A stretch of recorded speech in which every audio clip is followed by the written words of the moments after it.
I was having coffee with a colleague who is deeply obsessed with geopolitics. We were discussing a recent incredibly vague statement from a Japanese official. You know, one of those comments that feels provocative yet frustratingly hard to pin down. Right. The kind of statement that fuels 1,000 think pieces. Exactly. And my friend was completely convinced it was a dog whistle, a calculated 4D chess move by right-wingers to covertly revive militarism. He saw agency. He saw a plan. He saw malice in every single ambiguity. He was certain there was this dark, unified will behind the chaos. To him, the vagueness itself was a weapon. Okay. But then I came across a perspective that just completely dismantled his theory. It wasn't a counter-argument about the politicians' intentions at all. It was a diagnosis of their capacity. Now that is a different angle. A completely different dimension. The analysis suggested that we were giving the system way, way too much credit. It argued that what looks like a sophisticated scheme is actually just systemic brain damage. Systemic brain damage. I like that phrasing. The author described the political structure as literally lacking the necessary cognitive organs to process complex strategy. It's not that the driver is swerving the car to hit someone on purpose. It's that the steering column was disconnected 40 years ago. So the output is just noise. Gibberish. The machine is outputting gibberish, not because it's evil, but because it's functioning exactly how a broken system functions. And the shift from asking, who is the villain, to asking, where is the mechanical failure, is the perfect gateway into understanding the power of institutionalism. That is the perfect framing, and it really touches on a fundamental flaw in how we tend to analyze politics, policy, history, pretty much everything. We look for the person. We are so wired to look for the individual actor, the brilliant leader, the conspirator, the policy villain, that we often completely miss the bigger structural picture, the machine itself. Right. So our mission today is to follow that exact line of thought. We're going to unpack why major organizations and systems, be they nations, international unions, or, simple bureaucracies, so often produce outcomes that seem counterintuitive or hostile or just plain incompetent. Okay. We have to take that crucial step out of the dimension of intent and individual will and fully immerse ourselves in the dimension of structure and mechanism. Okay, so let's unpack this. If institutionalism is the answer, what exactly is it in this context? And what does it really mean to say a structure lacks cognitive organs? That sounds like a metaphor, but you're suggesting this is a precise analytical tool. It is absolutely precise, and it can explain everything from foreign policy to, as you said, maternal health outcomes. The core definition is that a system's output, its observable behavior, or the final outcome, is overwhelmingly determined by its internal structure, fixed rules, and ingrained procedures. And not by the people running it. Not primarily, no. It's not determined by the subjective will or some imagined conspiracy of the individuals who just happen to be in charge today. In short, the structure dictates the capacity. The structure dictates the capacity. Okay. So when we talk about institutions as cognitive filters or cognitive organs, we're talking about the actual mechanism by which the organization processes reality. So it's more than just the laws on the books. Oh, much more. Institutions are far more than just written laws or those, high-level mission statements. They dictate how an organization thinks, how it communicates, and ultimately how it functions through these ingrained routines and standard operating procedures, the SOPs. Got it. If you visualize it, a government can only see what its established senses, its defined metrics, its reporting lines allow it to see.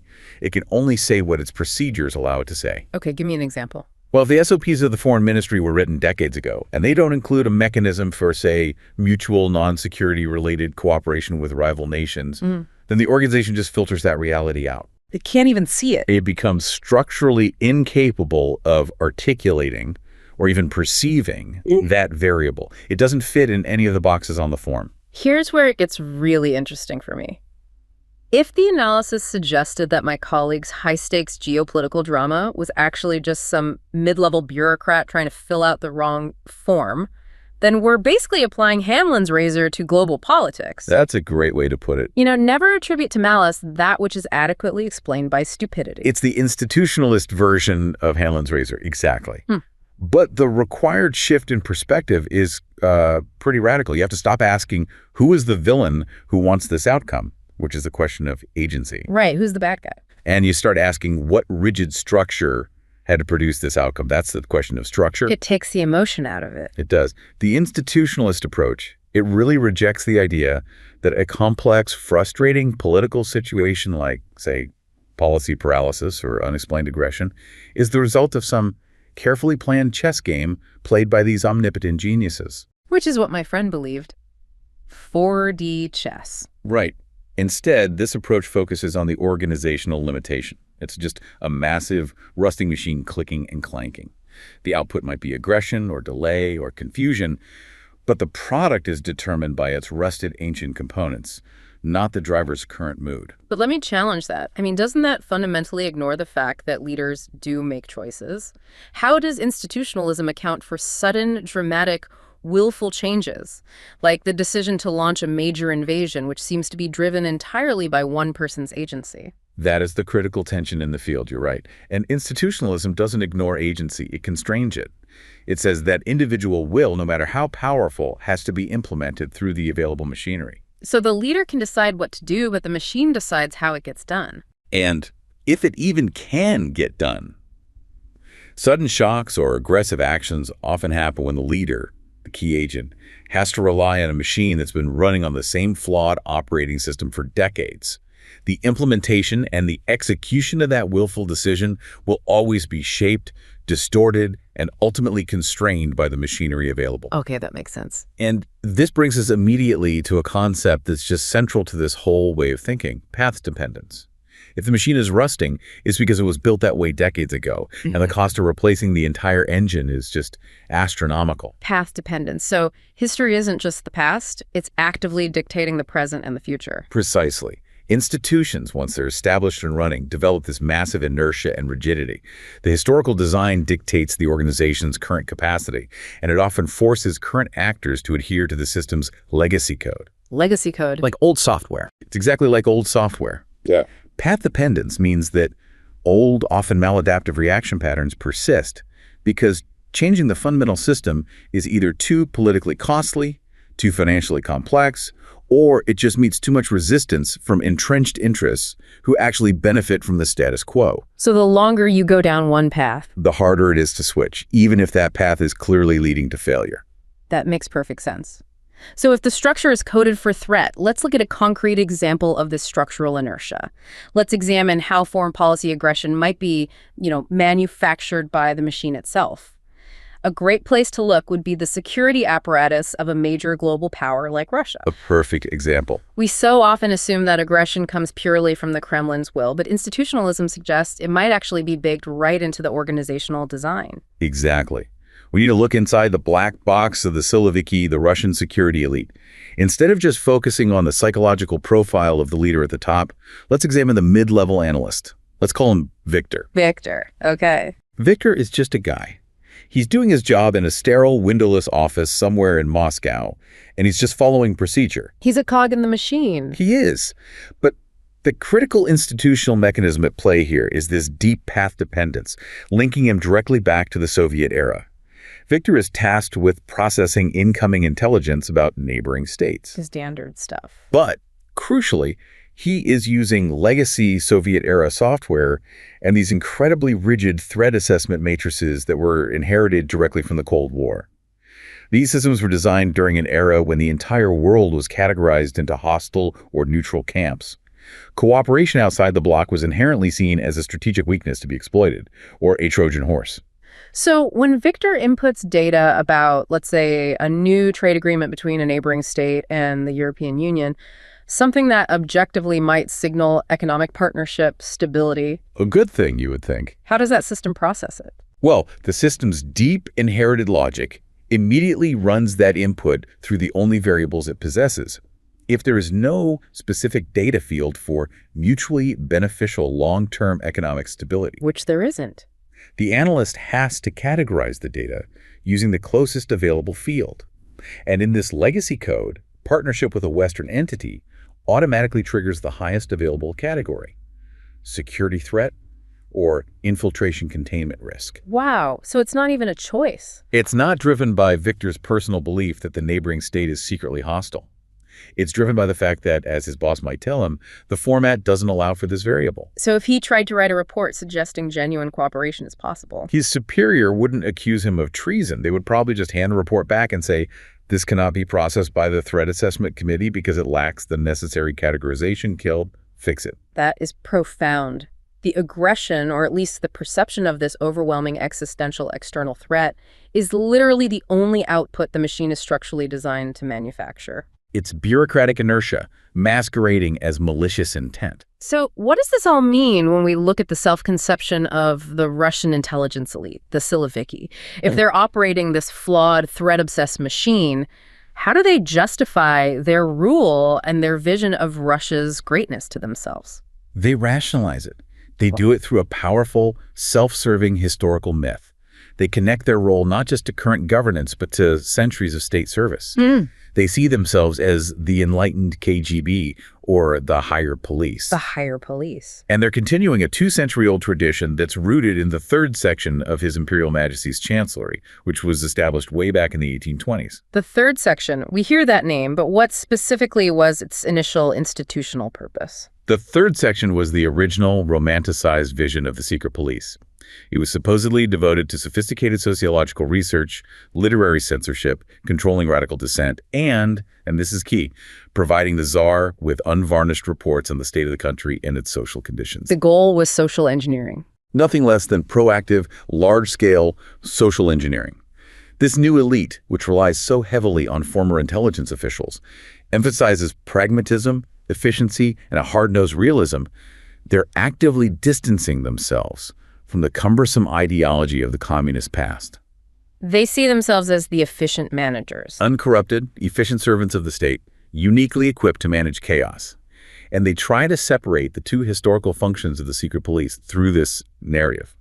They emphasize the self-serving myth of the higher police analysis, state service, social engineering, while disavowing the later, often more visible history of the lower police. And the lower police was? The purely repressive apparatus, the part that focused on controlling social movements, creating fake unions, crushing dissent, that peaked during periods like the Okhrana and, of course, the Soviet purges. So they claim the analytical, enlightened mantle while quietly operating the repressive, controlling apparatus. They're using the legacy code of the state to justify both their analytical superiority and their centralized authority. That's the institutional choice they project to maintain their structural dominance. And to bolster this myth of indispensable state service, they've undertaken a very conscious project of rehabilitating certain historical figures. The most striking example is the rehabilitation of Lavrenti Beria. Beria, the man we associate with the absolute worst excesses of Stalin's purges and the forced labor camps? The very same. But in this Siloviki revisionism, he is strategically recast. He's not the monster of repression. He's a pragmatic policy analyst, a genius administrator, and a champion of Russian science. How do they even begin to make that case? It's critical to their narrative. They highlight that Beria spearheaded the country's space and nuclear programs. They point out that he established the think tanks used to devise new, efficient, even liberalizing policies in Stalin's final years. They focus on Beria, the technocrat. Exactly. By doing that, they link the absolute control of the security apparatus directly to the authority for economic modernization and scientific advancement. They're consciously modeling themselves on this tradition of intelligence and strength of will, all dedicated to ensuring the glory of Russia. But if we apply our institutional lens here, we have to ask, is this declared intention of pragmatism and efficiency powerful enough to override the structural code of that resting machine? And that is the key question, isn't it? The institutionalist verdict would suggest that this higher police narrative is often just a veneer. The ambition and the self-mythology of the elite are constantly battling the heavy, immutable reality of the system's underlying code, that path dependence that forces analysts like Victor to see everything as a threat. And history suggests that social engineering by the security police in Russia has never successfully produced sustained order and growth. The deeper institutional coding, which forces the system to generate threat reports, will likely override the elite's declared intentions, leading back to stagnation and the historical status quo of repression. So when my colleague saw that vague statement from the Japanese official, he saw this sophisticated 4D chess move. But what institutionalism tells us is he might have just been watching a mid-level bureaucrat trying to fit a complex, non-hostile reality into a threat box and just failing clumsily. The machine malfunctioned, but its default setting is still aggression. Right. Okay, let's shift now from a structure coded for threat to one coded for consensus. The European Union. Here, we see these incredibly ambitious goals like the European Green Deal, but they're often met with frustratingly slow implementation and bureaucratic paralysis. So if Russia's problem is rigidity coded for security, the EU's problem seems to be rigidity coded for stability. Why is Brussels so often incapable of processing urgency? The EU is a perfect case study in how a system's intended feature, in this case stability and deep deliberation, can become a crippling glitch in a time of crisis. The structural filter here isn't built to maximize security threats. It's built to maximize consensus and balance the interests of 27 diverse member states. It's designed to be slow. It's designed to prevent quick action, because quick action often means conflict. So let's walk through that frustration. We can use the anecdote of Elena, the environmental attaché. Right. Elena was a passionate, highly skilled attaché. She arrived in Brussels armed with terrifying, urgent data on accelerating sea level rise, ecological tipping points. She saw an emergency. She was operating squarely in the problem stream, exactly. She expected immediate corresponding legislative action, but she immediately crashed right into the institutional cognitive filter. What did that look like? She presented a slide showing undeniable disaster, but the institution did not see disaster. It saw legal, procedural, and political hurdles. Specifically, it saw a jurisdictional competence and the subsidiarity principle. We hear those terms all the time. Can you unpack what the subsidiarity principle really means in the context of Elena's climate action? Of course. The subsidiarity principle is absolutely foundational to the EU's design. It dictates that the EU can only act, and only has the authority to act, if the objectives of the proposed action cannot be sufficiently achieved by the member states individually, either at the central, regional, or local level. So the EU has to justify its right to interfere. In simpler terms, yes. So Elena's emergency plan for an immediate, sweeping ban on some pollutant was filtered not for its effectiveness, but for its legality and its proportionality. And the institutional directive is consensus, not speed. Exactly. So her emergency plan was systematically diluted. The internal policy procedure required an extensive 18-month stakeholder impact assessment involving hundreds of lobby groups and government departments. An 18-month assessment for an ecological emergency. That is the incompetence of speed codified right there in law. But why 18 months? Isn't that just bureaucratic incompetence regardless of the consensus mandate? The time frame is the result of the sheer institutional complexity required to secure buy-in across the whole structure. This is the tragic design flaw. The structure was deliberately designed to prevent conflicts between member states by mandating slowness, deliberation, and compromise. So that feature stability becomes a glitch. That intended feature of stability and democratic legitimacy through consultation becomes a paralyzing glitch when rapid, centralized action is required to address a non-negotiable crisis like climate change. Okay. And if we really unpack the structure, there are three primary interconnected structural factors that cause this persistent delay across the Union, and it extends far beyond just environmental policy. Let's break down those components, the actual gears and levers that define this inertia. Okay, cause one. The principle of unanimity. This is a massive friction point. It's still required in highly sensitive areas, notably things like taxation, defense, and foreign policy. So one country can block everyone. Requiring the agreement of all 27 member states, even if 26 are in agreement, means a single veto player can freeze the entire process or demand debilitating concessions. It just fundamentally stalls efficiency and urgency in a crisis. Okay, what's number two? Cause two. Institutional complexity. This relates directly to that procedural time sink we were talking about. The EU's governance involves an intricate, multi-level structure. You have the Commission that proposes, the Council of Member States, and the Parliament of elected representatives who negotiate and decide. And the Court of Justice. And the Court of Justice ensuring legal compliance. Policy has to navigate all of these bodies, often simultaneously, through this complex co-decision procedure. This necessitates constant coordination, repeated negotiations, endless bureaucracy. It just drastically extends the timeline. Every single step adds weeks, if not months. And the third cause goes back to the very nature of the Union as a collection of diverse sovereign nations. Cause three, competing national interests. Exactly. The institutional structure provides ample opportunity for member states to prioritize their unique economic, political, or social considerations. Issues like setting carbon reduction targets or managing migration hit different national economies, say one heavily reliant on coal versus a service economy, in vastly different ways. So conflict is inevitable. It leads to inherent conflict. And the institutional framework, because of its complexity and its consensus requirement, simply makes it easier for these competing national interests to generate massive friction and delay rather than forcing a rapid convergence. And yet, sometimes the EU does achieve transformative change. I'm thinking of the ambitious European Green Deal. If the institutional structure is so profoundly coded for slowness, how does institutionalism explain that success? It really seems like a moment where agency overcame structure. It's not an anomaly, but it is a perfect illustration of how agency can succeed when multiple structural windows open up simultaneously. First, we have to look at the context of stasis. After the spectacular failure of the Copenhagen climate talks in 2009, EU climate ambition just stalled. Right, nothing happened for years. Public concern declined, and internal lobbying by business interests focusing on carbon leakage. The idea that strict EU policy would just push production to countries with laxer rules that crowded out any meaningful policy action. The machine was well and truly stuck. So what changed? The transformation required a critical juncture. Two synchronous events created this opportunity structure. First, the 2015 Paris Agreement and the 2018 IPCC 1.5 degrees C report created an impetus from above. This refocused global and internal attention on the mid-century goal, providing the necessary international legitimacy for ambition. Okay, so that's one window. The second window opened from below. The concept of multi-level governance became critical here, and the crucial additive was agency, specifically in the politics stream. The new Commission president, Ursula von der Leyen, acted as an authoritative policy entrepreneur. So she saw the moment. She skillfully coupled the problem, the urgency highlighted by the IPCC, the policy, which was an integrated whole economy planning approach like the EGD and the politics streams, by securing executive function. And how did multi-level governance help integrate the success of national policies into that EGD framework?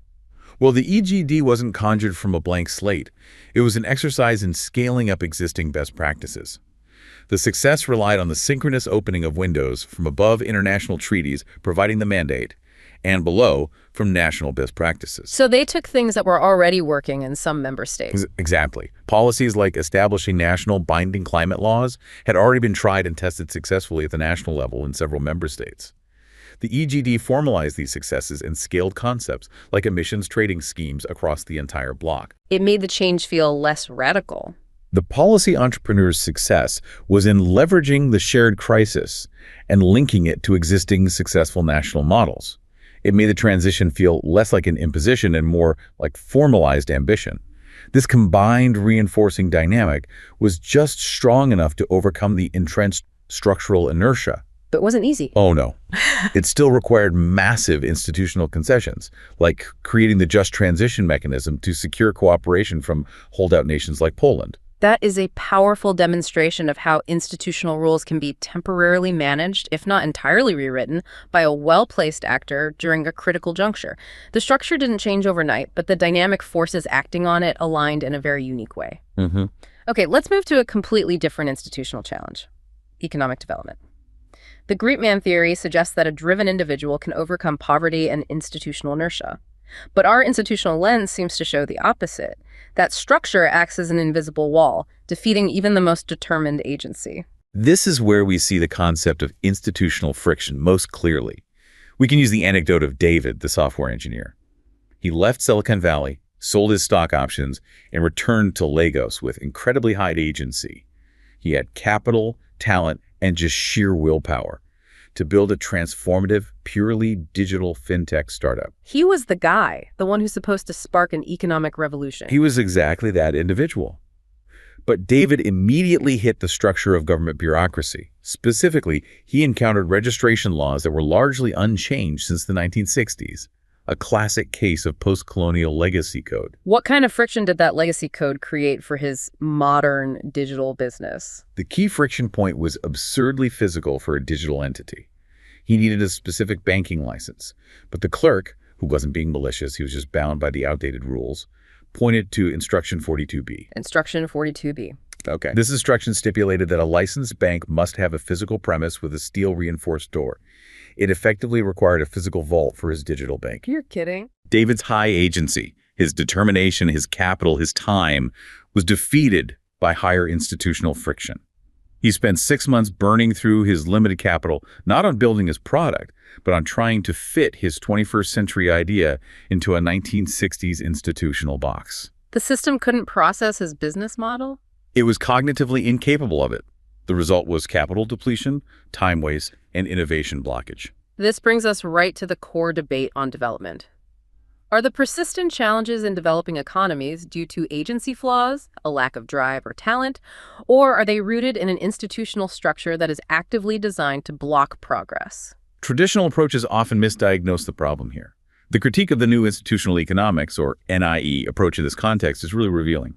NIE has historically focused quite narrowly on formal, observable elements like robust property rights and lowering transaction costs. The idea being that if you just get the market rules right, growth will automatically happen. But critics argue this approach is too detached from historical reality and way too attached to market fixes. Crucially, NIE often fails to look inside institutions to identify the complex cultural and informal factors that truly shape behaviors and interests. By focusing only on the written rules, it completely misses the operating reality. what specifically are the complex cultural factors and informal institutions that NIE ignores, which cause David's kind of problem? The NIE framework often ignores the embedded nature of informal institutions. These include things like deep-seated clientelism, the expectation of rent-seeking and bribe payments, kinship obligations that dictate hiring practices over merit. And just a general distrust of the state. A general historical distrust of state capacity, absolutely. These informal rules are often more powerful than the written laws, and the persistence of post-colonial legacy code like Instruction 42B is often maintained not because officials are forgetful, but because these outdated complex systems actually facilitate rent-seeking opportunities and political consolidation for the established elites. So they benefit from the friction. They actively benefit from it. So the institutionalist verdict on David's problem is clear. The problem is not a lack of talent or ambition, which David had in spades.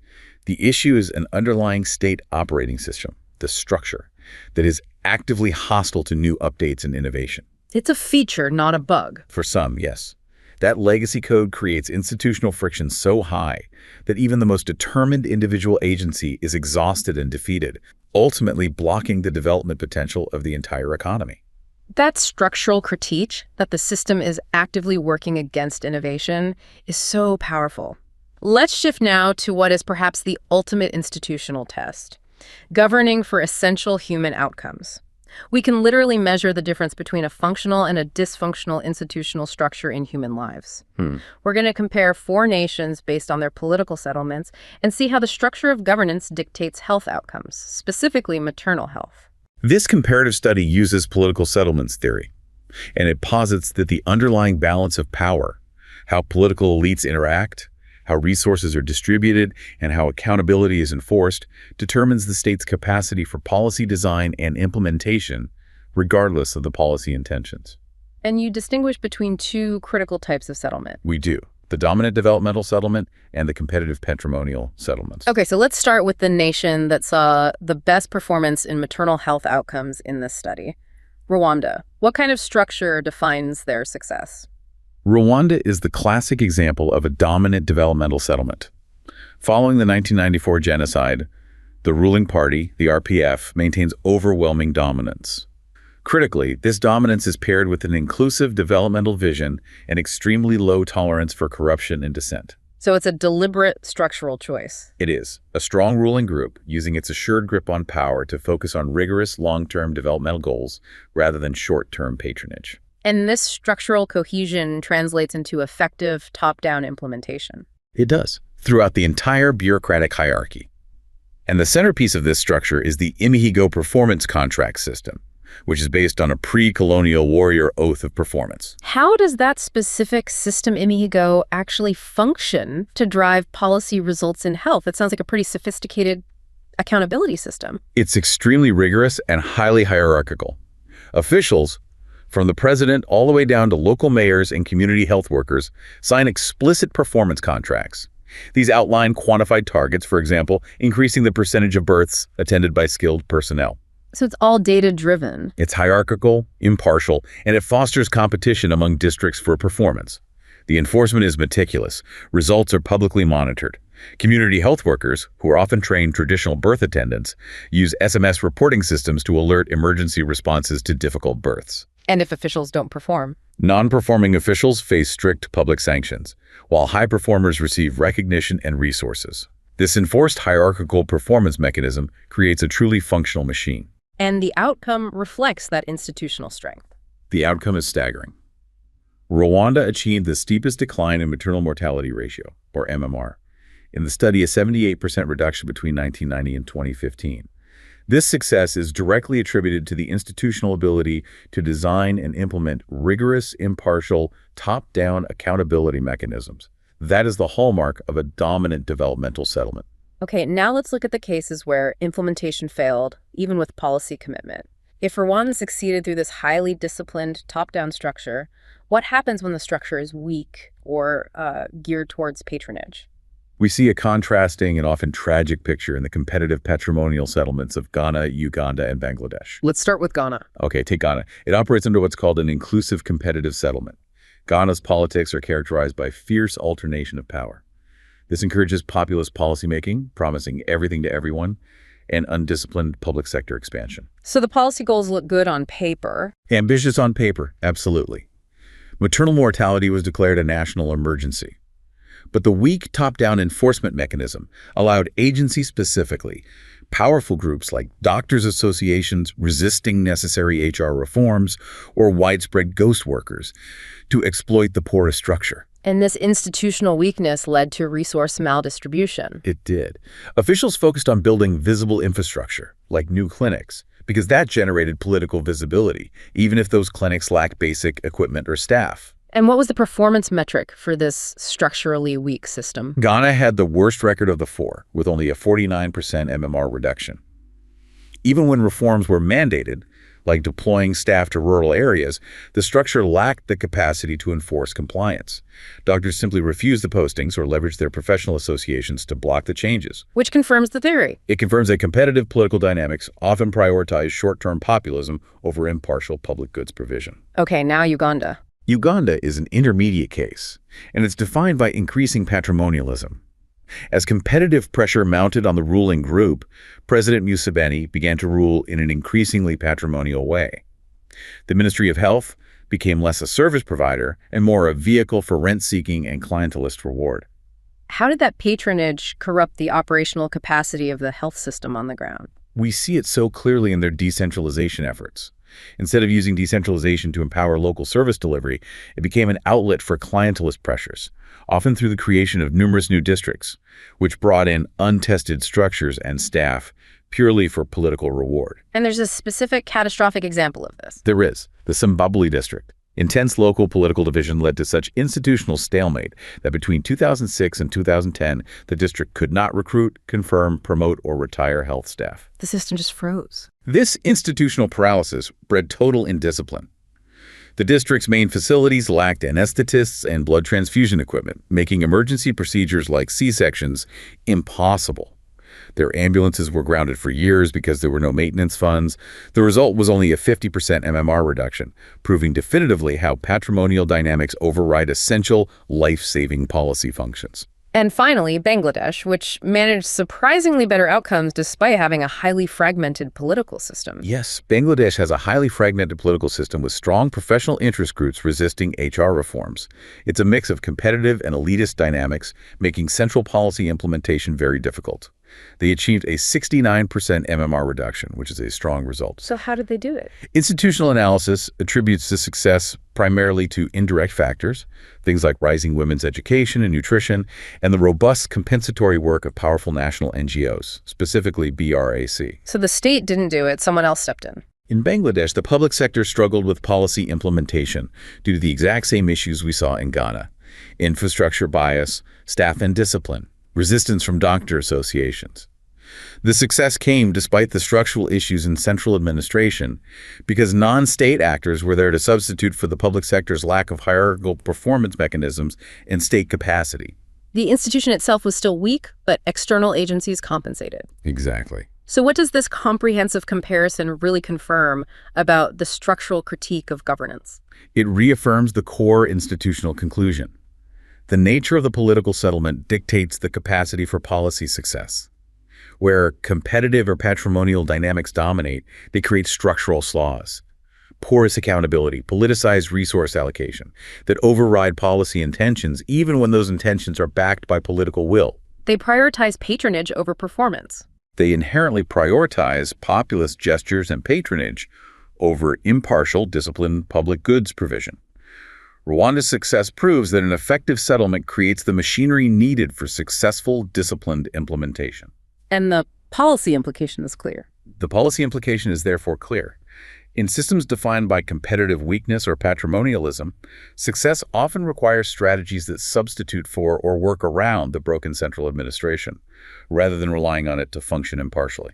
We started this deep dive asking whether complex and frustrating phenomena, be it foreign policy aggression, climate policy paralysis, or development failure, were the result of a dark, unified villainy or a simple, systemic, mechanical failure. In our journey across Russia's path-dependent security apparatus, the deliberative, stability-mandated halls of the EU, the legacy code of African bureaucracy, and the varied success of health policy implementation confirms the mechanical failure diagnosis again and again. The evidence is consistent. The evidence consistently shows that systemic flaws, whether built through historical path dependence, deliberate mandates for consensus, or post-colonial legacy code that enables rent-seeking, are the powerful, often unacknowledged shapers of outcomes.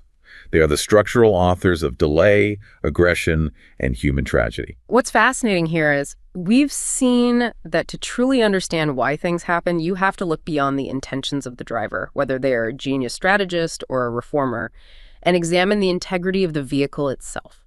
Because if the machine was designed for a different era or its internal wiring prioritizes consensus over speed, that structure is what will dictate the outcome almost every time. Recognizing institutional constraints means that the critical efforts to drive change must shift fundamentally. We have to move beyond merely replacing bad actors or drawing up new laws and focus instead on the far harder task of rewriting the operating system itself, because structure and rigid procedures, not human malice, are often the true authors of political and economic failure.